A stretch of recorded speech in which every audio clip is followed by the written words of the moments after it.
పరిశుద్ధ నామమునకు మహిమ కలుగునుగాక. క్రీస్తునందు ప్రియ దేవుని బిడ్డలారా, ప్రభు అయిన యేసు క్రీస్తు పరిశుద్ధ నామములో మీ అందరికీ ఈ ఉదయకాల శుభములు తెలియచేయచ్చు ఉన్నాను. ఈ దినమంతయు మీకు మీ కుటుంబానికి దీవెనకరముగాను ఆశీర్వాదకరముగాను దేవుడు అనుగ్రహించాలని మీ కొరకై ప్రార్థిస్తూ ఉన్నాను. నేటి దినము కొరకు ఏర్పాటు చేయబడిన దేవుని వాక్యము కీర్తనల గ్రంథం 37వ సంకీర్తన 5వ వచనం. నీ మార్గమును యెహోవాకు అప్పగింపుము, నీవు ఆయనను నమ్ముకొనుము, ఆయన నీ కార్యమును నెరవేర్చును. ప్రియులారా, నేటి దినము కొరకు ఏర్పాటు చేయబడిన ధ్యానాంశము ఆయన వైపు చేతులు చాపు. ప్రియులారా, నీ మార్గమును యెహోవాకు అప్పగింపుము, నీవు ఆయనను నమ్ముకొనుము, ఆయన నీ కార్యమును నెరవేర్చును అనే ఈ వాక్యానికి ఒకరు ఈ రీతిగా అనువాదం చేశారు. ఏమనంటే, యెహోవా అనే మార్గం మీద పయనించు, ఆయన్ని నమ్ము, ఆయన పనిచేస్తాడు. ప్రియులారా, మనం నమ్మినప్పుడు దేవుడు వెంటనే తన పనిని జరిగిస్తాడు అన్న సత్యాన్ని మనకి చూపిస్తుంది ఈ వాక్యం. మన చేతుల్లో ఉన్న భారం అంతటిని ఆయన మీదికి పొరలించు. అది దుఃఖకరమైన సంగతి కావచ్చు, శారీరక అవసరం కావచ్చు, లేక మనకి ఇష్టులైన వాళ్ళెవరైనా మారు మనస్సు పొందాలి అన్న ఆతృత కావచ్చు. ప్రియులారా, ఆయన నెరవేరుస్తాడు. ఎప్పుడు? ఇప్పుడే ఆయన మన నమ్మకాన్ని శీఘ్రముగా గౌరవిస్తాడు అన్న సత్యాన్ని మనం గుర్తించక మన చేతులారా వాయిదా వేస్తూ ఉంటాం. ఆయన వెంటనే నెరవేరుస్తాడు. అందుకని ఆయన్ని మనం స్తుతించాలి. మనం అలా ఆయన మీద ఆశలు పెట్టుకోవడమే ఆ పని ఆయన నెరవేర్చడానికి ఆయనకి సహాయపడుతుంది.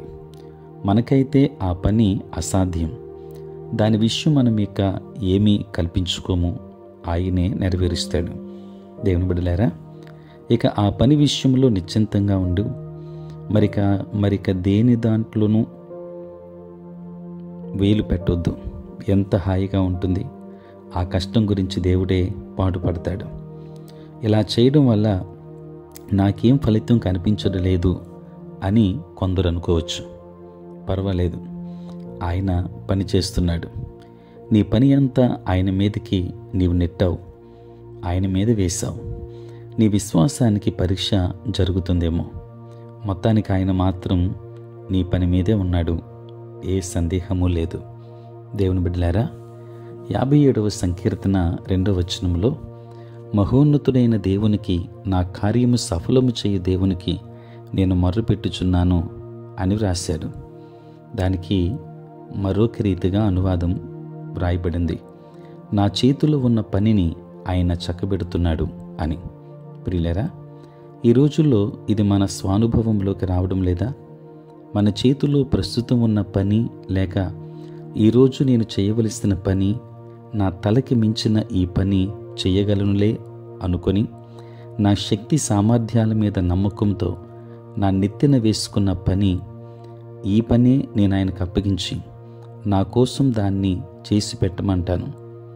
ఇహ చీకు చింత లేకుండా హాయిగా ఉంటాను, ఆయన చూసుకుంటాడు, జ్ఞానులు వాళ్ళ పనులు దేవుని చేతిలో ఉన్నాయి అని అనుకుంటున్నావు. ప్రియులారా, దేవుని చేతులకు మనం అప్పగించి మన విశ్వాసంతో నమ్మకంతో మనం ఉన్నప్పుడు నీ పని తప్పక ఆయన నెరవేరుస్తాడు. దేవుడు తాను చేసిన నిబంధన ప్రకారం తన పని తాను చేసుకుపోతూ ఉంటాడు. తన చేతిలోకి తీసుకున్న పని ఏదైనా సరే దాన్ని పూర్తి చేస్తాడు. కాబట్టి గతంలో ఆయన నుండి మనం అనుభవించిన కృప భవిష్యత్తులోనూ ఇలాగే ఉంటుంది అన్న హామీ ఇవి చాలవా ప్రతినిత్యం ఆయన వైపు చేతులు చాపడానికి? కనుక నీదే భారమున్నా, ఏ పని ఉన్నా ఆయన మీద నమ్మిక ఉంచి ఆయన చేతులకు అప్పగించు. ఆయన వైపు చేతులు చాపడానికి సిద్ధపడు. దేవుడు నీ జీవితంలో గొప్ప కార్యం జరిగిస్తాడు. దేవుడు మిమ్మల్ని మీ కుటుంబాన్ని బహుగా దీవించునుగాక. ఆమేన్. ప్రార్థన. పరిశుద్ధుల నీ కొందనాలు, రాత్రంతా కాపాడారు నాయన. ఉదయంలో లేచి మిమ్మల్ని స్తుతించే భాగ్యం ఇచ్చినందుకు కొందనాలు. ఈ దినమంతా కూడా మీ సన్నిధి మాతో ఉంచండి, మీ ప్రసన్నత మాకు దయచేయండి. నేటి మా పనులలోనూ ప్రయాణములలోనూ పరిచర్య తండ్రిలోనూ తోడై ఉండండి. బలహీనులైన బిడ్డలను బలపరచండి. ఉద్యోగస్తులు, వ్యాపారస్తులు, కష్టపడి పని చేసుకుంటున్న బిడ్డలందరినీ దీవించండి. చదువుకుంటున్న బిడ్డలకు కావలసిన జ్ఞానం ఇవ్వండి. దూరదేశాలలో, దూర ప్రాంతాలలో ఉంటున్న బిడ్డలందరినీ దీవించండి. నీ సేవ పరిచర్య చేయించిన ప్రతి సేవకుని దీవించండి. వారిని, వారి కుటుంబములను, బిడ్డలను ఆశీర్వదించండి. తండ్రి, వారి ప్రయాణములలో మీరు తోడై ఉండండి. పరిచర్య అంతటిలో సహాయం చేయండి. పుట్టినరోజు, పెళ్లి రోజు జరుపుకొని బిడ్డలను దీవించి నూతన ఆశీర్వాదాలు మెండుకు దయచేయమని తండ్రి, ప్రాతకాలపు ఆరాధనలో ఏకీభవించుచున్న ప్రతి ఒక్కరి మీద నీ కృపహస్తము నుంచి ఆశీర్వదించుమని మీరే తోడై ఉండండి. యేసు నామములో అడిగి వేడుకొనుచున్నాము తండ్రి, ఆమేన్. తండ్రి, కుమార, పరిశుద్ధాత్మ త్రియేక దేవుని దీవెన సదా మీకును మీ కుటుంబానికి తోడై ఉండును గాక. ఆమేన్.